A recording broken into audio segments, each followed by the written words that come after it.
Ms. Nadra Nathaigan, Chairman of the EMA, Director of the EMA, Dr. Parasram, Ms. Rosemary Lal, Program Officer of UNDP, Mr. Hayden Romano, Managing Director of the EMA, Mr. Ronald Roach of SwimCall, Dr. David Passad, Environmental Manager of the Ministry of Planning and Development, staff of the EMA, distinguished guests, members of the media, ladies and gentlemen. Good morning to you all and happy Environmental Day 2017.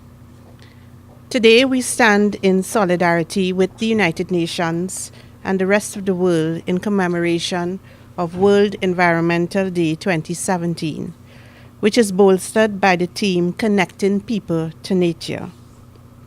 We also celebrate with the Environmental Management Authority its 22nd anniversary as the key regulatory environmental body in Trinidad and Tobago. On behalf of the Honorable Camille Robinson Regis, Minister of Planning and Development, who unfortunately could not be here today, and on behalf of the executive and staff of the Ministry of Planning and Development, I extend congratulations to the board, management, and staff of the EMA. World Environmental Day is the United Nations flagship event for encouraging worldwide cognizance and action for the protection of our environment. From 1974, it has been used as the premier driver for raising awareness on emerging environmental issues, from marine pollution and global warming to sustainable consumption and wildlife crime. World Environment Day has grown to become a global platform for public outreach, with participation from over 143 countries annually. Each year, this day has a new theme that major corporations, NGOs, communities, and governments worldwide adopt to advocate environmental issues. As a small island developing state, the theme Connecting People to Nature is not far from who we are as a nation. The people of Trinidad and Tobago have a proclivity for connecting with nature because our very existence, whether socio-economic through oil and gas, trade, our living spaces, recreation, and everything else that we do depends on our connection to nature. If this connection is not conducted with the utmost care and consideration for our ecosystems, including our beaches, watersheds, forests, and wildlife, our future generations will have a poorer quality of life. This fragile balance between our existence and our dependence on nature must be met with sustainable development policies to overcome the environmental challenges with which we are faced as small islands. This year's theme invites us to ponder on our intimate dependence on nature. It appeals to us to embrace and enjoy its beauty and appreciate its importance, and to champion the call and take positive actions, collectively and individually, to protect the earth that we share. The Executive Director of the United Nations Environment Programme, Mr. Eric Solheim, urges us all to make the planet great again. Indeed, we all have a role to play, and most of us can do better regarding our treatment of nature.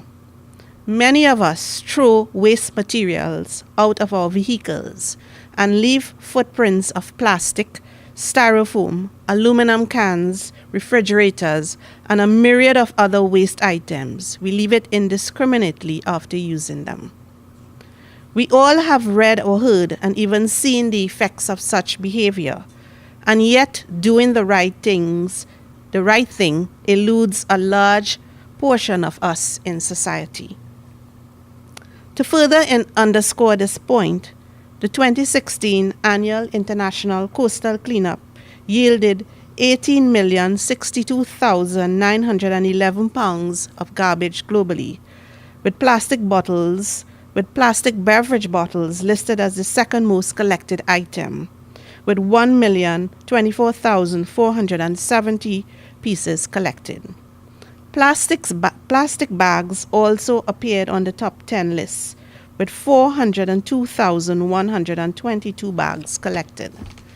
In Trinidad and Tobago, the quantity of waste for this period during the local leg of the Coastal Cleanup Day was over 30,000 pounds, all from human activity. Eventually, this ends up in our food chain. Is this the connectivity we want with nature? I'm quite sure that the answer is no. The government of Trinidad and Tobago, through the National Development Strategy Vision 2030, has identified 5 overarching development goals that are closely aligned with the United Nations Sustainable Development Goals. One of our national goals underscores the importance of the environment, and particularly the magnitude of climate change impacts and the need to source renewable forms of energy. The Vision 2030 strategy also addresses waste management, not only of solid waste, but also other forms of waste, such as air pollutants and chemical waste. In April this year, the government took a decision to expand the role and function of SWIMCAL to become the Waste Recycling Authority in addition to its current functions.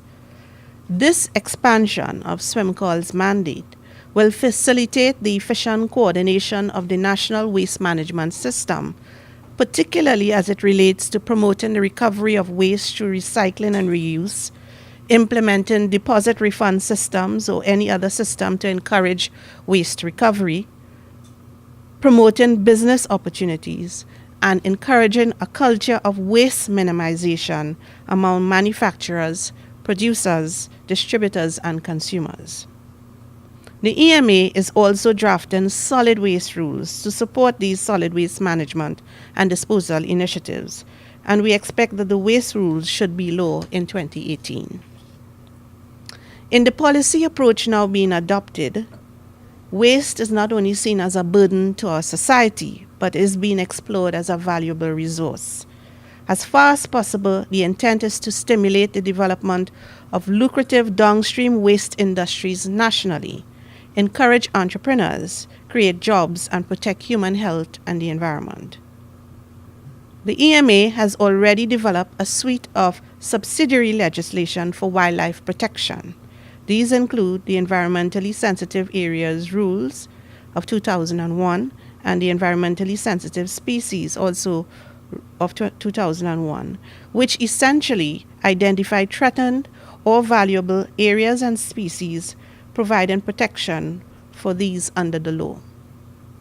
The EMA has also designated 3 ESAs owing to the rich biodiversity and sensitive species which can be found there, and they are the Matura National Park, the Nurava Swamp, and the Aripo Savannas. The EMA Green Fund wildlife surveys of game species are now in progress and will provide valuable scientific data for the management of our game species. The National Forest, Protected Areas and Wildlife Policies also provide the policy context for the sustainable management and conservation of, among others, our forest ecosystems and wildlife. These policies offer guidance for the development of legislation that will enable Trinidad and Tobago to establish an appropriate administrative and institutional framework for the management of forests and wildlife, as well as the designation of protected areas. Additionally, in collaboration with the FAO, the Food and Agriculture Organization of the United Nations, the Ministry of Planning and Development has initiated the implementation of the project entitled Improving Forest and Protected Areas Management in Trinidad and Tobago. This 4-year project supports the government's policy reforms for biodiversity conservation for sustainable management of forestry and protected areas. It will establish 6 pilot protected areas to model participatory approaches, as well as enhance capacity and finance for sustainable natural resource management. Similarly, the National Restoration, Carbon Sequestration, Wildlife and Livelihoods Project is an internationally recognized initiative coordinated by the EMA and funded by the Green Fund. This project focuses on the rehabilitation and reforestation of the degraded lands of the River Swamp, as well as improvements in fire management, agricultural practices, and wildlife research and conservation. The project has gained international significance as it is one of the few initiatives that focus on the restoration of wetlands. During the past 5 years, over 300 persons from 5 communities have been engaged in the replanting of approximately 214 hectares of the River Swamp. As the chairman indicated, the EMA is also currently in the process of revising the National Environmental Policy. Engaging the public via consultations was a key part of this course in developing a blueprint to guide actions for the successful management of the country's natural resources.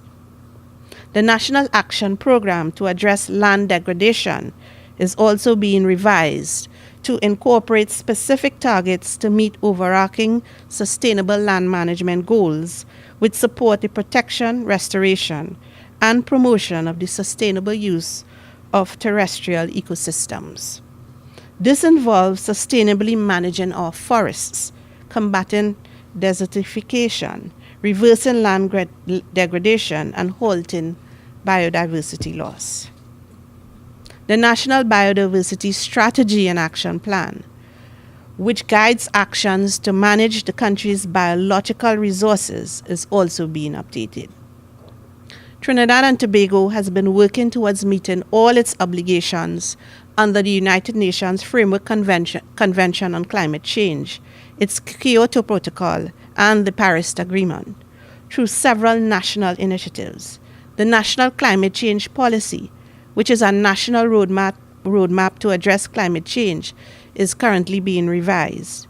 A carbon reduction strategy for the country in key sectors which emit damaging greenhouse gases is currently being executed, as well as a low-emission capacity building program with the support from the European Union and the UNDP, which is supporting us in transitioning to a low-emission pathway.